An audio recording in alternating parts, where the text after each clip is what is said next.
Hello friends, आप सभी लोगों का बहुत बहुत स्वागत है। दोस्तों, आज हम लोग भाषा से संबंधित 30 महत्वपूर्ण प्रश्नों को लगाएंगे। दोस्तों, मैंने और भी वीडियोस बनाए हुए हैं। आप नीचे दिए हुए आज़ाद स्टडी चैनल के इस आइकन पर जब आप क्लिक करेंगे तो वहां से प्लेलिस्ट पर जाकर आप सभी वीडियोस देख सकते हैं। दोस्तों, अगर अभी तक हमारे चैनल को सब्सक्राइब नहीं किया है तो चैनल को सब्सक्राइब कर लें और साथ ही साथ बेल आइकन प्रेस करना ना भूलें ताकि आगे आने वाले नोटिफिकेशन आपको समय से मिलते रहें। ठीक है दोस्तों, तो स्टार्ट करते हैं। क्वेश्चन नंबर 1 है, बोली जाने वाली भाषा की सबसे छोटी इकाई है। ए वाक्य विन्यास, बी अर्थ विज्ञान, सी रूपग्राम, डी ध्वनिग्राम। दोस्तों, भाषा की सबसे छोटी इकाई इसमें ध्वनिग्राम होगी। इसका डी नंबर ऑप्शन सही होगा।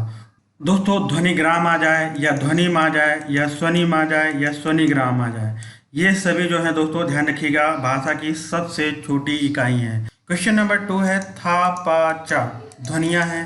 दोस्तों, ये सब क्या है? वर्ण है। ठीक है दोस्तों, ये क्या है? वर्ण है। दोस्तों, यहीं से जो है भाषा की सबसे छोटी इकाई का जन्म हुआ। जैसे हम किसी भी वर्ड को बोलते हैं, जैसे का की ध्वनि निकल रही है, तो इसकी जो भाषा की सबसे छोटी इकाई होती है दोस्तों, तो वो ध्वनिम होती है। ठीक है दोस्तों, और ध्वनिम आ जाए या ध्वनिम ग्राम आ जाए या स्वनिम आ जाए या स्वनिम ग्राम आ जाए, तो दोस्तों ये सब क्या होंगी? भाषा की सबसे छोटी इकाई, या ये जो ध्वनियाँ हैं वो सब क्या कहलाएंगी? स्वनिम कहलाएंगी। ठीक है दोस्तों। क्वेश्चन नंबर 3 है, संप्रेषण संबंधी अक्षमता है। ए डिसकैलकुलिया, बी डिस्पेसिया, सी डिसग्राफिया, डी डिसलेक्सिया। दोस्तों, कम्युनिकेशन दो या दो से अधिक लोगों के बीच होता है। ठीक है दोस्तों, और मान लीजिए ये दो व्यक्ति हैं। ठीक है दोस्तों, और ये क्या करना चाहते हैं? कम्युनिकेशन करना चाहते हैं, लेकिन क्या है? संप्रेषण संबंधी अक्षमता है। ये दोनों कम्युनिकेशन नहीं कर पा रहे हैं। फेस तो सामने है लेकिन कम्युनिकेशन नहीं हो पा रहा है। और ये जो कम्युनिकेशन नहीं हो पा रहा है, संप्रेषण नहीं हो पा रहा है, ये जो संप्रेषण संबंधी अक्षमता है दोस्तों, वो डिसफेसिया कहलाती है। ठीक है दोस्तों, तो इसका बी नंबर ऑप्शन सही होगा। दोस्तों, जबकि डिसकैलकुलिया जो होती है वो गणित संबंधी अक्षमता होती है, और डिस्ग्राफिया जो होती है वो लेखन अक्षमता से संबंधित होती है, तथा डिसलेक्सिया जो होती है पठन विकार से संबंधित होती है। दोस्तों, इनको ध्यान रखिएगा, ये मोस्ट इंपॉर्टेंट है। क्वेश्चन नंबर 4 है, अधोलिखित में गणित संबंधी अधिगम अक्षमता को कौन सा पद परिभाषित करता है? ए पठन दोष, बी गणना दोष, सी निरस्ता संबंधी, डी इनमें से कोई नहीं। दोस्तों, गणित संबंधी अधिगम अक्षमता जो है डिसकैलकुलिया कहलाती है या गणना दोष कहलाता है। ठीक है दोस्तों, तो इसका बी नंबर ऑप्शन सही होगा। क्वेश्चन नंबर 5 है, पठन वैफल यानी पढ़ने में विफलता बच्चों के प्राथमिक लक्षण क्या हैं? ए न्यून अवधान विकार, बी एक ही गति विषयक कार्य को बार बार दोहराना, सी धारा प्रवाह पढ़ने की अक्षमता, डी अपसारी चिंतन पढ़ने में धारा प्रवाहिता। दोस्तों, पठन वैफल्य को इंग्लिश में डिसलेक्सिया कहते हैं, और डिसलेक्सिया जो है दोस्तों वो पढ़ने की अक्षमता से संबंधित विकार है। इसका सी नंबर ऑप्शन सही होगा, धारा प्रवाह पढ़ने की अक्षमता। ठीक है दोस्तों। क्वेश्चन नंबर 6 है, मैडम चाय खाती है। वाक्य है, ए वाक्य विन्यास की दृष्टि से सही लेकिन अर्थ विज्ञान की दृष्टि से गलत, बी अर्थ विज्ञान एवं वाक्य विन्यास दोनों की दृष्टि से सही, सी अर्थ विज्ञान एवं वाक्य विन्यास दोनों की दृष्टि से गलत, डी अर्थ विज्ञान की दृष्टि से सही लेकिन वाक्य विन्यास की दृष्टि से गलत। दोस्तों, मैडम चाय खाती है, ये जो है वाक्य विन्यास की दृष्टि से सही है लेकिन अर्थ विज्ञान की दृष्टि से गलत है। दोस्तों, अगर यहाँ पे मैडम चाय पीती है, ठीक है दोस्तों, तो ये जो है अर्थ विज्ञान की दृष्टि से सही होता। ठीक है दोस्तों, लेकिन यहाँ पे क्या लिखा है? मैडम चाय खाती है, इसलिए अर्थ विज्ञान की दृष्टि से गलत है और वाक्य विन्यास की दृष्टि से सही है। ठीक है दोस्तों, इसका ए नंबर ऑप्शन सही होगा। क्वेश्चन नंबर 7 है, इनमें से कौन से मनोवैज्ञानिक भाषा विकास से संबंध हैं? ए विनय, बी चॉम्स्की, सी पावलो, डी मास्लो। दोस्तों, भाषा विकास से संबंधित मनोवैज्ञानिक वो चॉम्स्की जी हैं। इसका बी नंबर ऑप्शन सही होगा। दोस्तों, ये इंपॉर्टेंट क्वेश्चन है, ध्यान रखिएगा। क्वेश्चन नंबर 8 है, कक्षा 1 में बच्चों में भाषा कौशल को विकास के किस क्रम में होना चाहिए? ए सुनने बोलने पढ़ने लिखने में, बी लिखना पढ़ना सुनना बोलने में, सी लिखना बोलना पढ़ना सुनना, डी इनमें से कोई नहीं। दोस्तों, इसका ए नंबर ऑप्शन सही होगा। प्राथमिक स्तर में जो है बच्चों को सबसे पहले सुनना, फिर बोलना, फिर पढ़ना, फिर लिखना सिखाना चाहिए। क्वेश्चन नंबर 9 है, हिंदी अक्षरों को बालक किस उम्र में पहचाने लगते हैं? ए 6 वर्ष की आयु में, बी 5 वर्ष की आयु में, सी 4 वर्ष की आयु में, डी 3 वर्ष की आयु में। दोस्तों हिंदी अक्षरों को जो है बालक 5 वर्ष की आयु में जो है पहचाने लगते हैं। इसका बी नंबर सही होगा। तो ये जो आयु होती है वो प्रारंभिक शिक्षा काल की अवस्था होती है। इसमें जो है बच्चा जो है जब सर्वप्रथम विद्यालय आता है तो बच्चे को अक्षर का ज्ञान कराया जाता है। ठीक है दोस्तों। क्वेश्चन नंबर 10 है, अधिकांश बालक अपनी मातृभाषा सीख लेते हैं। ए 4 वर्ष की आयु में, बी 2 वर्ष की आयु में, सी 1 वर्ष की आयु में, डी 6 वर्ष की आयु में। दोस्तों अधिकांश बालक जो होते हैं वो विद्यालय में 5 वर्ष की आयु में आकर अक्षर ज्ञान प्राप्त कर लेते हैं और 6 वर्ष तक आते आते 6 वर्ष की आयु में आते आते वह अपनी मातृभाषा सीख लेते हैं। ठीक है दोस्तों, तो इसका डी नंबर ऑप्शन सही होगा। क्वेश्चन नंबर 11 है, चित्र अवबोध बढ़ावा देता है। ए कलात्मक कौशल, बी सुनना कौशल, सी साक्षरता कौशल, डी बोलना कौशल। दोस्तों जब कोई भी बालक चित्र को देखता है, ठीक है दोस्तों, मान लीजिए ये कोई चित्र है और चित्र को एक जो बच्चा है, एक बालक जो है, एक चिल्ड्रन, वो क्या है इस चित्र को देख रहा है। ठीक है दोस्तों, बाद में उस बालक से पूछा जाता है कि बेटा आपने इसमें क्या क्या देखा बताइए। इससे दोस्तों बालक में क्या होगा, बोलने के कौशल का विकास होगा। ठीक है दोस्तों, यानी चित्र अवबोध जो है वो बोलने के कौशल को बढ़ावा देगा। ठीक है दोस्तों, तो इसका डी नंबर ऑप्शन सही होगा। क्वेश्चन नंबर 12 है, अनुकरण की प्रक्रिया में सर्वप्रथम शिशु अनुकरण करता है। ए स्वर वर्णों का, बी व्यंजन वर्णों का, सी स्वर व व्यंजन वर्णों का, डी शब्दों का। दोस्तों अनुकरण की प्रक्रिया में सर्वप्रथम शिशु जो अनुकरण करता है वो शब्दों का अनुकरण करता है। इसका डी नंबर ऑप्शन सही होगा। जैसे शिशु से बोलिए आप मम्मा, तो वो भी बोलता है मम्मा। ठीक है दोस्तों, यानी वो अनुकरण के माध्यम से, जो सर्वप्रथम जो शिशु होता है वो शब्दों के अनुकरण के माध्यम से सीखता है। ठीक है दोस्तों। क्वेश्चन नंबर 13 है, राष्ट्रीय पाठचर्या की रूपरेखा 2005 के दस्तावेज में भाषा के लिए निहित है। ए एक भाषा, बी द्विभाषा, सी बहुभाषा, डी 3 भाषा। दोस्तों एनसीएफ 2005 के दस्तावेज में त्रिभाषा फार्मूला दिया गया है। इसका डी नंबर ऑप्शन सही होगा। त्रिभाषा में दोस्तों पहला जो है वो हिंदी यानी मातृभाषा, दूसरा जो है दोस्तों इंटरनेशनल लैंग्वेज इंग्लिश, और तीसरा जो है बच्चे की स्थानीय भाषा के रूप में जो है बच्चों को पढ़ाना चाहिए। ठीक है दोस्तों, ये इन 3 भाषाओं में जो है बच्चों को पढ़ाना चाहिए। ये जो है एनसीएफ 2005 के दस्तावेज में प्रावधान है। क्वेश्चन नंबर 14 है, दूसरे वर्ष में अंत तक शिशु का शब्द भंडार हो जाता है। ए 50 शब्द, बी 60 शब्द, सी 100 शब्द, डी 10 शब्द। दोस्तों दूसरे वर्ष में अंत तक जो है शिशु का शब्द भंडार वो 100 शब्द हो जाता है। ठीक है दोस्तों, इसका सी नंबर ऑप्शन सही होगा। क्वेश्चन नंबर 15 है, सामान्य बुद्धि बालक प्राय किस अवस्था में बोलना सीख जाते हैं। ए 16 माह में, बी 51 माह में, सी 34 माह में, डी 11 माह में। दोस्तों सामान्य बुद्धि वाले जो बालक होते हैं प्राय वो 34 माह की अवस्था में बोलना सीख जाते हैं। ठीक है दोस्तों, इसका सी नंबर ऑप्शन सही होगा। क्वेश्चन नंबर 16 है, एक शिशु जन्म के पश्चात प्रथम 15 माह में भाषा विकास की किस अवस्था में होता है। ए उत्तरवाक अवस्था, बी पूर्ववाक अवस्था, सी ए और बी दोनों, डी इनमें से कोई नहीं। दोस्तों एक शिशु जन्म के बाद 15 माह में भाषा विकास की पूर्ववाक अवस्था में होता है। ठीक है दोस्तों, तो इसका बी नंबर ऑप्शन सही होगा। क्वेश्चन नंबर 17 है, भाषा के विकास के लिए प्रारंभिक बचपन खाली स्थान काल है। ए कम महत्वपूर्ण, बी अति संवेदनशील, सी अमहत्वपूर्ण, डी निरपेक्ष। दोस्तों प्रारंभिक बचपन में जो बच्चा है वो औपचारिक शिक्षा प्रारंभ करता है और इस अवस्था में जो है बच्चे को अक्षर ज्ञान कराया जाता है। तो यह जो काल होता है वो अति संवेदनशील, यानी भाषा विकास के लिए जो प्रारंभिक बचपन काल जो होता है वो अति संवेदनशील होता है। ठीक है दोस्तों, तो इसका बी नंबर ऑप्शन सही होगा। क्वेश्चन नंबर 18 है, भाषा विकास के लिए सबसे संवेदनशील समय निम्नलिखित में से कौन सा है।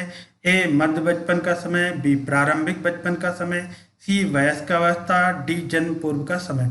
दोस्तों भाषा के विकास के लिए सबसे संवेदनशील समय जो होता है वो प्रारंभिक बचपन का समय होता है। ठीक है दोस्तों, क्योंकि दोस्तों इस अवस्था में जो बच्चा है वो औपचारिक शिक्षा जो है प्रारंभ करता है और इस अवस्था में जो है बच्चों को अक्षर का ज्ञान कराया जाता है। क्वेश्चन नंबर 19 है, भाषा अर्थ की सबसे छोटी इकाई है।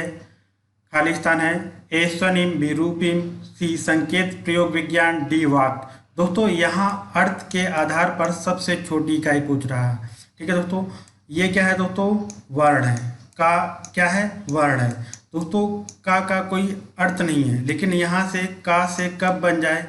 ठीक है दोस्तों, का से क्या बन जाए, कब। तो इसका क्या हो गया, एक रूप निकल के आ गया है ना दोस्तों। तो भाषा अर्थ की जो सबसे छोटी इकाई होगी वो रूपिम होगी। ठीक है दोस्तों, क्योंकि का से क्या बन रहा है, कब। अगर दोस्तों यहाँ से का से कबूतर बन जाए तो ये भी क्या है, इसका एक रूप निकल के आ गया कि का से जो है कबूतर बन रहा है। ठीक है दोस्तों, कबूतर का एक रूप निकल के आ गया। ठीक है दोस्तों, तो भाषा अर्थ की जो सबसे छोटी इकाई क्या होगी, रूपिम होगी। दोस्तों रूपिम आ जाए, ठीक है दोस्तों, या रूपग्राम आ जाए तो उससे कंफ्यूज मत होइएगा, वो भाषा अर्थ की सबसे छोटी इकाई होंगी। ठीक है दोस्तों, क्वेश्चन नंबर 20 है, विचार न केवल भाषा को निर्धारित करते हैं बल्कि आगे भी बढ़ाते हैं। दोस्तों ये जो कथन है वो बताना है किसका है, ए पावलोव, बी जीन पियाजे, सी कोलरबर्ग, डी वाइगोस्की। दोस्तों इसका बी नंबर ऑप्शन सही होगा। जीन पियाजे के अनुसार विचार जो हैं वो न केवल भाषा को निर्धारित करते हैं बल्कि आगे भी बढ़ाते हैं। ठीक है दोस्तों, ये ध्यान रखिएगा, ये इंपॉर्टेंट डेफिनेशन है। क्वेश्चन नंबर 21 है, भाषा विकास का सिद्धांत नहीं है, ए अनुबंधन का सिद्धांत, बी अनुकरण का सिद्धांत, सी परिपक्वता का सिद्धांत, डी अतिरिक्त शक्ति का सिद्धांत। दोस्तों भाषा विकास का जो सिद्धांत नहीं है वो अतिरिक्त शक्ति का सिद्धांत, ये जो है भाषा विकास का सिद्धांत नहीं है, इसका डी नंबर ऑप्शन सही होगा। जबकि अनुकरण का सिद्धांत, बच्चे जो है अनुकरण करके भाषा सीखते हैं, अनुबंधन के द्वारा जो है बच्चे सीखते हैं। बच्चे जैसे जैसे बड़े हो जाते हैं, परिपक्वता होती जाती है, भाषा विकास उतना ही जो है दोस्तों स्ट्रांग होता जाता है। ठीक है दोस्तों, तो ये जो है ABC भाषा विकास के सिद्धांत हैं ये तीनों, और ये जो है अतिरिक्त शक्ति का सिद्धांत ये भाषा विकास का सिद्धांत नहीं है। क्वेश्चन नंबर 22 है, भाषा अवबोधन से संबद्ध विकार है, ए चलाघात, बी पठन वैफल, सी वाक संबंध रोग, डी भाषाघात। दोस्तों भाषा अवबोधन से संबंध विकार जो है भाषाघात कहलाता है, इसका डी नंबर ऑप्शन सही होगा। दोस्तों भाषाघात जो है उसको इंग्लिश में अफेजिया भी बोलते हैं। ठीक है दोस्तों, इसको क्या बोलते हैं, अफेजिया। ये ध्यान रखिएगा दोस्तों, ये इम्पोर्टेंट है और इसका जो नाम है इंग्लिश में वो अफेजिया है।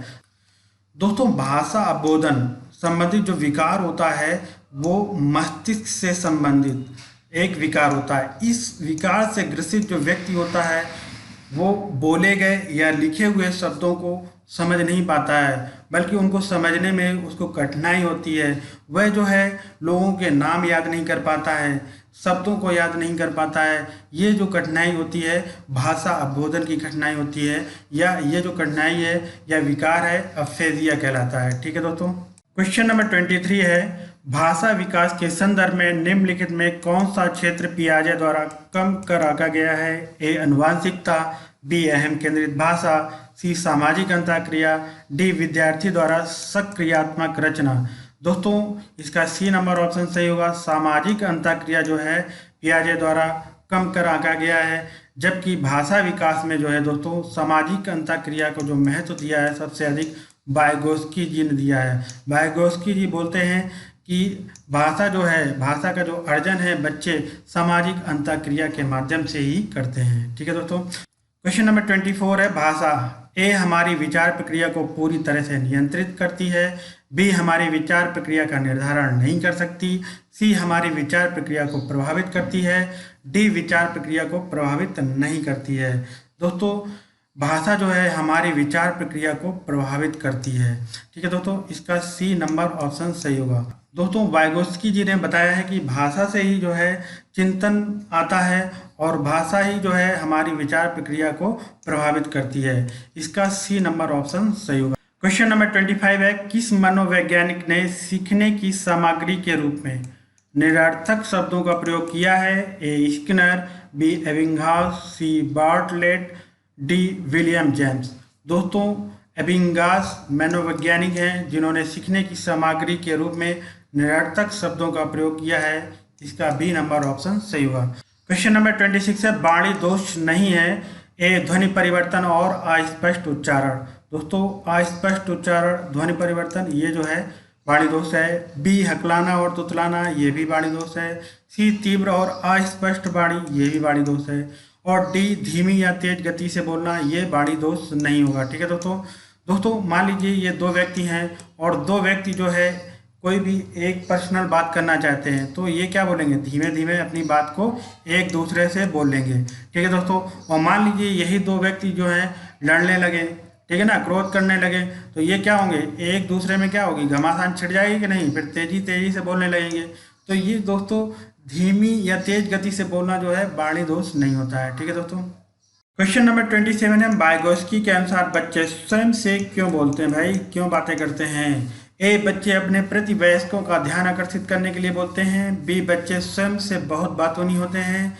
सी बच्चे अहम केंद्रित होते हैं। डी बच्चे अपने कार्य को दिशा देने के लिए बोलते हैं। दोस्तों वाइगोस्की जी ने बताया कि बच्चे जो हैं भाषा को एक औजार के रूप में प्रयोग करते हैं और बच्चे जब स्वयं से बोलते हैं तो बच्चे अपने कार्य को दिशा देने के लिए बोलते हैं।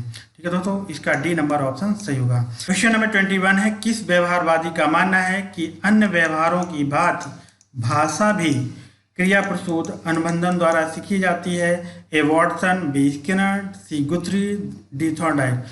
दोस्तों स्किनर एक व्यवहारवादी मनोवैज्ञानिक हैं। इन्होंने बताया कि व्यवहारों की भांति जो है भाषा भी क्रिया प्रसूत अनुबंधन द्वारा सीखी जाती है। इसका बी नंबर ऑप्शन सही होगा। क्वेश्चन नंबर 29 है, निम्न में कौन से युग्म के सही होने की संभावना सबसे कम है, ये बताना है। ए बच्चे भाषा के बारे में निश्चित ज्ञान के साथ प्रवेश करते हैं।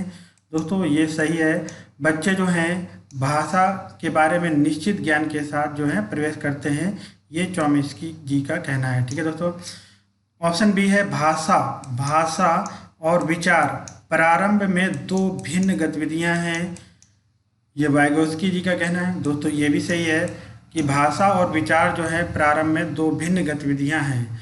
सी ऑप्शन है, भाषा विचार पर आधारित है, भाषा जो है विचार पर आधारित है, ये पियाजे जी से ने कहा, ये भी सही है दोस्तों। डी ऑप्शन है, भाषा वातावरण में एक उद्दीपक है। दोस्तों ये गलत है, ये बी.एफ. स्किनर ने नहीं कहा है। दोस्तों मनोवैज्ञानिक बी.एफ. स्किनर का मानना है कि व्यवहारों की भांति भाषा भी क्रिया प्रसूत अनुबंधन द्वारा सीखी जाती है, ना कि भाषा वातावरण में एक उद्दीपक है। ठीक है दोस्तों, क्वेश्चन नंबर 30 है, भाषा शिक्षण की प्रथम कक्षा किसे माना जाता है। ए पूर्व प्राथमिक विद्यालय को, बी विद्यालय को, सी घर को, डी इनमें से सभी। दोस्तों भाषा शिक्षण की प्रथम कक्षा जो है घर को कहा जाता है। ठीक है दोस्तों, घर या परिवार को, इसका सी नंबर ऑप्शन सही होगा। दोस्तों अगर वीडियो पसंद आया हो तो लाइक, सब्सक्राइब, शेयर करना ना भूलें। मिलते हैं नेक्स्ट वीडियो में। जय हिंद।